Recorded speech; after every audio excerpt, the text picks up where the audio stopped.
सामने खड़े थे डोनाल्ड ट्रंप और शहबाज को याद आ गई ऑपरेशन सिंदूर। नहीं, शहबाज शरीफ ने भारत और पाकिस्तान युद्ध रुकवाने का क्रेडिट भी अमेरिकी राष्ट्रपति डोनाल्ड ट्रंप को दे दिया, जबकि भारत लगातार कहता आया है कि उसमें किसी तीसरे देश का कोई हाथ नहीं था। Suffice to say, had it not been for this gentleman, not only who knows, India and Pakistan are both nuclear powers. तो ट्रंप एक तरफ कहे जा रहे हैं और दूसरी तरफ प्रधानमंत्री मोदी उस बारे में बिल्कुल चुप्पी साधे हुए हैं। तो प्रधानमंत्री मोदी इस तरह से भाग रहे हैं, जो इंतजार में है कि प्रधानमंत्री मोदी मिले और उनको दबोच लिया जाए और उनसे पूछा जाए कि जो ट्रंप कह रहे हैं आप उससे एग्री करते हैं या नहीं करते हैं। इस दौरान ट्रंप ने पाकिस्तान की भी सराहना की। तो ट्रंप ने ये धन्यवाद भी दिया है पाकिस्तान के प्रधानमंत्री शहबाज शरीफ को। मिस्र में शर्म अल शेख में गाजा में शांति पर चर्चा के लिए दुनिया के बड़े नेता इकट्ठा हुए थे। इसी दौरान पाकिस्तान के प्रधानमंत्री शहबाज शरीफ के दिमाग में 7 से 10 मई 2025 की खौफनाक रातों की याद ताजा हो गई। शहबाज ने मंच से कहा कि अगर उस समय मध्यस्थता न होती तो भारत और पाकिस्तान के बीच उस ऑपरेशन के परिणाम का अंदाजा लगाना मुश्किल था। क्या पता कौन जिंदा रहता। Suffice to say, had it not been for this gentleman, not only who knows, India and Pakistan are both nuclear powers. Had he not intervened along with his wonderful team, during those 4 days, the war could have escalated to a level.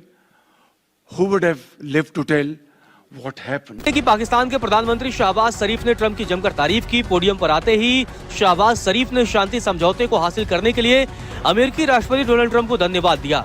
Shahbaz शरीफ ने कहा कि आज का दिन समकालीन इतिहास के सबसे महान दिनों में से एक है, क्योंकि राष्ट्रपति ट्रंप की अगुवाई में और उनके अथक प्रयासों के बाद शांति की स्थापना हो रही है। इतना ही नहीं, शहबाज शरीफ ने भारत और पाकिस्तान युद्ध रुकवाने का क्रेडिट भी अमेरिकी राष्ट्रपति डोनाल्ड ट्रंप को दे दिया, जबकि भारत लगातार कहता आया है कि उसमें किसी तीसरे देश का कोई हाथ नहीं था। मिस्र के शर्म अल शेख में सबसे ज्यादा चर्चा इस बात की नहीं थी कि इसराइल और हमास के बीच या फिर गाजा को लेकर एक शांति प्लान जो है, पीस प्लान, वो वजूद में आ गया है। दोनों पक्षों की तरफ से जितने बंधक थे उन सबको रिहा किया जा चुका है। मिस्र के शर्म अल शेख में चर्चा थी डोनाल्ड ट्रंप और पाकिस्तानी प्रधानमंत्री की लव स्टोरी की। जी हां, डोनाल्ड ट्रंप ने खुलकर जिहादी जनरल असीम मुनीर की तारीफ की और वो कहीं ना कहीं भारत के विदेश मंत्रालय पर भी सवाल है। और दूसरी तरफ पाकिस्तानी प्रधानमंत्री शहबाज शरीफ ने डोनाल्ड ट्रंप की तारीफ करते हुए एक बार फिर उनका नाम नोबेल शांति पुरस्कार के लिए प्रस्तावित किया। शहबाज शरीफ ने कहा कि मैं कहूंगा कि पाकिस्तान ने पहले भारत और पाकिस्तान के बीच युद्ध को रोकने और फिर अपनी अद्भुत टीम के साथ युद्ध विराम हासिल करने में उनके उत्कृष्ट और असाधारण योगदान के लिए राष्ट्रपति ट्रंप को नोबेल पुरस्कार के लिए नॉमिनेट किया था। और आज फिर मैं इस महान राष्ट्रपति को नोबेल शांति पुरस्कार के लिए नॉमिनेट करना चाहूंगा, क्योंकि मुझे वास्तव में लगता है कि वो शांति पुरस्कार के सबसे सच्चे और सबसे शर्म अल शेख में होने वाली डोनाल्ड ट्रंप की स्पीच में शहबाज शरीफ वो वाहिद लीडर थे जिन्हें आगे किया गया और उन्होंने स्पीच की। एक मुख्तसर स्पीच थी, लेकिन वो सारी ट्रंप की तारीफ़ों पर मबनी थी। इसलिए पाकिस्तान में कुछ लोग ये कहते दिखाई दे रहे हैं कि शहबाज शरीफ ने मीठा कुछ ज़्यादा डाल दिया। लेकिन अगर फ़ॉरेन पॉलिसी को देखें या फिर अपने मद्दे मुकाबिल भारत को देखें या फिर उसके बाद भारतीयों का रोना धोना देखें, तो लगता कुछ ऐसा है कि ये मीठा भारतीयों को काफ़ी कड़वा लगा। क्योंकि अगर भारत को देखें, नरेंद्र मोदी को देखें, तो उसने इससे भी आगे जाकर बड़े काम किए थे। आपको याद होगा, नमस्ते ट्रंप एक रैली निकाली गई अहमदाबाद में, अहमदाबाद क्रिकेट स्टेडियम को भरा गया। फिर उससे पहले ट्रंप के पिछले इलेक्शन की मुहिम चलाई गई बाकायदा। अब की बार ट्रंप सरकार के नारे लगाए गए। तो अगर उन्हें देखा जाए तो फिर ये मीठा हमें कुछ कम लगता है। लेकिन जिन लोगों ने सिर्फ फोकस करना है शहबाज शरीफ की तकरीर को, तो फिर उनके लिए काफ़ी मीठा था। लेकिन इस सब की भारतीयों को बड़ी तकलीफ है। मैं आपको चंद ट्वीट्स दिखाता हूं जो सीनियर लोगों के हैं। प्रोफेसर अशोक स्वाइन किसी तारीफ के मोहताज नहीं, वो इस पर क्या कहते हैं वो ज़रा मुलाहिज़ा कीजिए। Leaders of 25 countries were present at the Gaza Peace Summit in Sharm el-Sheikh. Why Trump asked only Pakistan's PM Shehbaz Sharif to speak at the event? यानी सिर्फ शहबाज शरीफ, जबकि 25 ममालिक के सरबराहान मुमलिकत वहाँ पर मौजूद थे, तो शहबाज शरीफ को इतनी वैल्यू क्यों? Imagine if it was not Shahbaz but Modi, Indian media would have already occupied Pakistan 5 times today.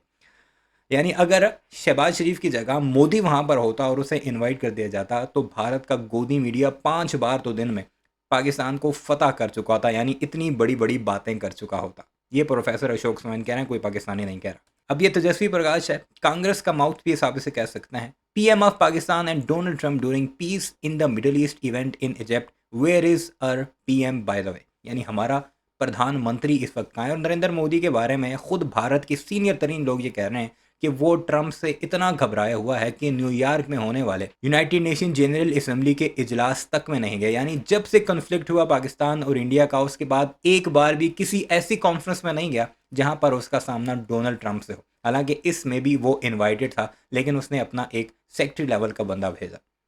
ट्वीटों पर ट्वीटें खड़काई जा रहा है कि ट्रंप का बहुत शुक्रिया कि उसने पीस ये कर दिया वो कर दिया, यानी तारीफों पर तारीफें किए जा रहा है, लेकिन खुद सामने नहीं था। तो सुनते हैं भारतीयों का रोना धोना, आप ज़रूर इन्जॉय करेंगे। हमने तो भारतीयों की बजानी है भाई, सीधी सी बात है। जिस पर भारतीयों को तकलीफ़ होगी, चाहे वो पाकिस्तान का कोई भी शख्स करे, हमें उस पर आना है मज़ा। तो इसलिए आप भी चैनल को सब्सक्राइब कर लीजिए, इस लाल बटन को मोदी का मुँह समझ कर एक दफ़ा रगड़ दीजिए। बहुत उम्मीदवार है जो पीस समिट इजिप्ट में हो रहा है, जिसमें डोनाल्ड ट्रंप भी हैं और दुनिया भर के 20 प्रमुख नेता भी हैं, और उसमें प्रधानमंत्री नरेंद्र मोदी को भी आमंत्रण आया हुआ था, लेकिन वो नहीं गए। आखिरकार इसकी क्या वजह है, इसमें जाने की बहुत ज़रूरत है। आप अगर देख रहे हो तो प्रधानमंत्री मोदी लगातार ट्रंप से भाग रहे हैं, ट्रंप से पीछा छुड़ाने की कोशिश कर रहे हैं। ऐसा लगता है कि वो डोनाल्ड ट्रंप से मिलना ही नहीं चाहते, और ये जितने भी मौके आ रहे हैं वो उनसे उन मौकों को गंवा रहे हैं या छोड़ रहे हैं, या उन मौकों का इस्तेमाल करने की हिम्मत नहीं जुटा पा रहे हैं। हिम्मत नहीं जुटा पा रहे हैं, ये शब्द ज़्यादा उचित होगा, ज़्यादा सही उनके बारे में ये विचार व्यक्त करता है। तो एक तरफ तो वो ट्रंप से मिलने के लिए इतने उतावले हो रहे थे, और उसके बाद से वो ट्रंप से मिलने से घबरा रहे हैं, भाग रहे हैं। आपको बता दें कि इस समिट में 20 से अधिक देशों के नेता शामिल थे। अमेरिकी राष्ट्रपति डोनाल्ड ट्रंप के सामने भाषण देते हुए शहबाज ने उनके प्रयासों की सराहना की और कहा कि ट्रंप ने युद्ध विराम में बड़ी भूमिका निभाई। उन्होंने कहा कि ऑपरेशन सिंदूर के दौरान भारत और पाकिस्तान के बीच तनाव चरम पर था, और अगर ट्रंप और उनकी टीम न होती तो स्थिति बिगड़ सकती थी। शहबाज ने कहा कि भारत और पाकिस्तान दोनों परमाणु शक्तियां हैं। अगर उस रात ट्रंप और उनकी टीम न होती तो यह युद्ध और बढ़ सकता था। उन्होंने ट्रंप को मैन ऑफ पीस बताते हुए कहा कि उनके प्रयासों से शांति स्थापित हुई और इतिहास इसे याद रखेगा। इस दौरान ट्रंप ने पाकिस्तान की भी सराहना की और पाकिस्तान के chief of army staff general Munir को क्रिएटिव जनरल बताया। शहबाज ने ट्रंप की तारीफ में और भी कसीदे पढ़े। उन्होंने कहा कि ट्रंप ने न केवल दक्षिण एशिया में शांति लाई, बल्कि लाखों लोगों और उनके जीवन को बचाया है। आज यहाँ शर्म अल शेख में गाजा में शांति हासिल की है और मिडिल ईस्ट में लाखों लोगों की जान बचाई है। पाकिस्तान के प्रधानमंत्री शहबाज शरीफ ने यह भी कहा कि वह ट्रंप को उनके उदाहरण देने लायक और दूरदर्शी नेतृत्व के लिए भी सलाम करना चाहते हैं। शहबाज ने ट्रंप की तारीफ करते हुए आगे कहा कि आप वह व्यक्ति हैं जिसकी दुनिया को इस समय सबसे ज्यादा जरूरत है। दुनिया आपको हमेशा एक ऐसे व्यक्ति के रूप में याद रखेगी जिसने 7 और आज 8 युद्धों को रोकने के लिए सब कुछ किया है, रास्ते से हटकर काम किया है। और जब शहबाज शरीफ ये तारीफें कर रहे थे तो ट्रंप भी बेहद खुश नजर आए, और जब ट्रंप पोडियम पर बोलने के लिए आते हैं तो उन्होंने चुटकी ली और शहबाज शरीफ से कहा, वाह, मुझे इसकी उम्मीद नहीं थी, चलो घर चलते हैं, मेरे पास कहने के लिए और भी कुछ नहीं है, सभी को अलविदा। यह वास्तव में सुंदर और खूबसूरती से प्रेजेंट किया गया था, बहुत बहुत धन्यवाद। तो ट्रंप ने ये धन्यवाद भी दिया है पाकिस्तान के प्रधानमंत्री शहबाज शरीफ को। उनका जाना बनता था, लेकिन वो खुद नहीं गए, उन्होंने विदेश मंत्री जयशंकर को भेज दिया। क्यों भेज दिया? क्योंकि वहां भी ट्रंप थे और वो ट्रंप से बच रहे थे, यहाँ भी ट्रंप हैं और वो ट्रंप से बच रहे हैं। अगले जो इसी सितंबर महीने में आसियान की बैठक होनी है, उसमें भी शायद ट्रंप भी पहुंचेंगे, तो हो सकता है कि वहां भी प्रधानमंत्री मोदी करनी। कब तक भागोगे ट्रंप से नरेंद्र मोदी, और क्यों भाग रहे हो तुम? एक दफ़ा दे दो क्रेडिट उसे। और अहम बात यह है कि क्रेडिट बनता भी है डोनाल्ड ट्रंप का कि उसने सीज फायर करवाया है। पाकिस्तान मान रहा है तो तुम भी मान लो। तुम सिर्फ अपनी आवाम को झूठ का चूरन ये बेचते रहे कि पाकिस्तान ने हमसे रिक्वेस्ट की है, डीजीएमओ ने हमें फ़ोन किया है कि हम जंग बंद करना चाहते हैं, तब हमने बंद की। तुमने जब ये ऐलान किया उससे 4-5 घंटे पहले ट्रंप सीज फायर का ऐलान कर चुका था, यानी तुम वहाँ पर भी झूठे साबित हुए। और अपने इस झूठ को बचाने के लिए, और ट्रंप कोई मज़ीद ऐसी बातें ना कर दे तुम्हारे मुंह पर, और ट्रंप तो बड़बोला है, उसे तरीके से हैंडल करना पड़ता है, और पाकिस्तान का शहबाज शरीफ अच्छे तरीके से हैंडल कर भी रहा है उसे। ये वो वजूहत हैं कि नरेंद्र मोदी भागता ही जा रहा है, ना वो यूनाइटेड नेशन पहुंचता है, ना इस जगह पहुंचा। हालांकि इससे पहले कोई भी ऐसा दौरा नहीं है जो नरेंद्र मोदी ने मिस किया, और दो दफ़ा पहुंच जाता था वहाँ पर। एक एक मुल्क के उसने 20-20 दौरे कर रखे हैं अपने 10 सालों में, लेकिन यूनाइटेड नेशन जनरल असम्बली का पहली बार उसने इजलास मिस किया कि ट्रम्प के सामना कहीं ना करना पड़ जाए। काट जाए तो ये ट्रम्प से भागना ऐसे समय में जब ट्रम्प से आमने सामने बैठकर बात करनी चाहिए, और टैरिफ और दूसरे जो मुद्दे इतने गंभीर रूप लिए जा रहे हैं उनसे डिस्कस करके उनको सॉर्ट आउट करना चाहिए, उनको सुलझाना चाहिए, तब वो ट्रम्प से मिलने से घबरा रहे हैं। घबराने का कारण सबसे बड़ा ये लग रहा है कि जिस तरह से फजीहत उन्होंने फरवरी में की थी, कहीं वो फिर से ना कर दें।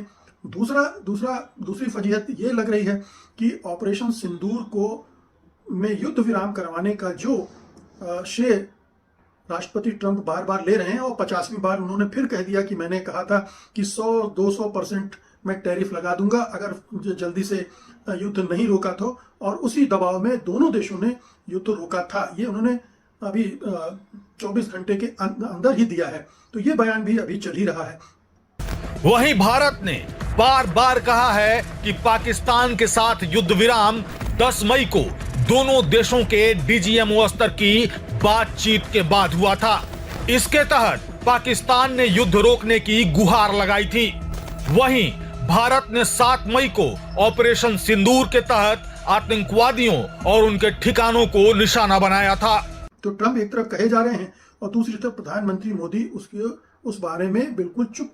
अब ये हालात हैं दुनिया की सबसे बड़ी डेमोक्रेसी के, दुनिया के दूसरे सबसे आबादी वाले मुल्क के, जो कि अपने आप को दुनिया की चौथी बड़ी इकॉनमी तो कहता है, लेकिन अब उसका प्रधानमंत्री जो अपने आप को दुनिया का अजीम लीडर कहलवाना पसंद करता है, लेकिन दुनिया के लीडरान से भागता फिरता है।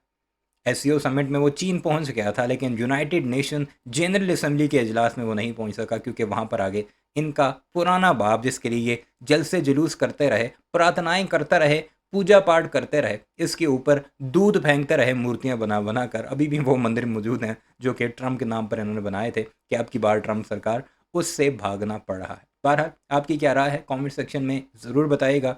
शहबाज शरीफ की स्पीच के बारे में आप क्या कह रहे हैं? क्या मीठा ज़्यादा था या बराबर था? और दूसरी तरफ मोदी जो भाग रहा है उसके बारे में आपकी क्या राय है?